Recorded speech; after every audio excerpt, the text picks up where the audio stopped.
sa gitna ng ulan. Sa isang tahimik na coffee shop na malapit sa kalsadang puno ng ulan, nagbabasa si Mia ng kanyang paboritong libro. Nakaupo siya sa tabi ng bintana, minamasdan ang pagpatak ng ulan habang nagpapalipas ng oras. Tila payapa ang mundo niya hanggang sa may dumating na isang lalaking basang-basa sa ulan. Ang pangalan niya ay Ethan. Walang ibang maupuan sa coffee shop, kaya napilitan si Ethan na lumapit kay Mia.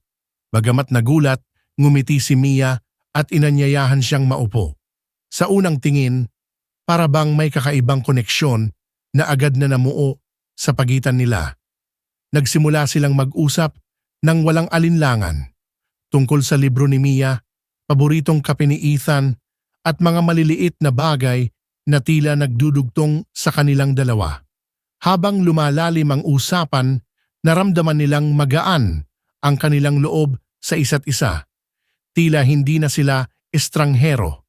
Natawa sila nang sabay nilang sabihin na mukhang ayaw silang paalisin ng ulan. Ngunit sa gitna ng kanilang kwentuhan, napansin ni Ethan ang bracelet na suot ni Mia.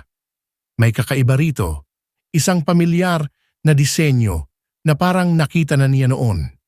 Natigilan si Ethan at agad itong tinanong. "Saan mo nakuha ang bracelet na yan?" Tanong niya, may halong pagtataka. Sumagot si Mia, bahagyang nag-aalangan.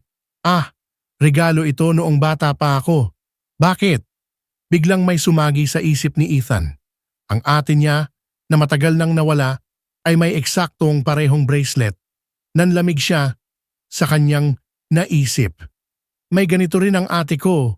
Nawawala siya noong bata pa kami," sabi niya, habang ang mga mata niya ay nakatitig sa bracelet ni Mia na parang may gustong alamin. Hindi alam ni Mia kung anong sasabihin. Nanlaki ang kanyang mga mata at naramdaman niyang bumibilis ang tibok ng kanyang puso. Ngunit bago pa man nila maipagpatuloy ang usapan, tumunog ang cellphone ni Mia. Binasa niya ang text at biglang nagbago ang ekspresyon ng mukha niya. Tumayo siya nang hindi maipaliwanag ang nararamdaman. "Kailangan ko nang umalis," sabi ni Mia habang mabilis na kinukuha ang bag niya. "Pasensya na, Ethan." Naguguluhan, sinubukan siyang pigilan ni Ethan. "Mia, sandali.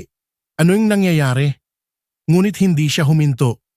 Tumakbo siya palabas ng coffee shop. Hindi alintana ang lakas ng ulan. Naiwang tulala si Ethan, hawak ang bracelet sa kanyang kamay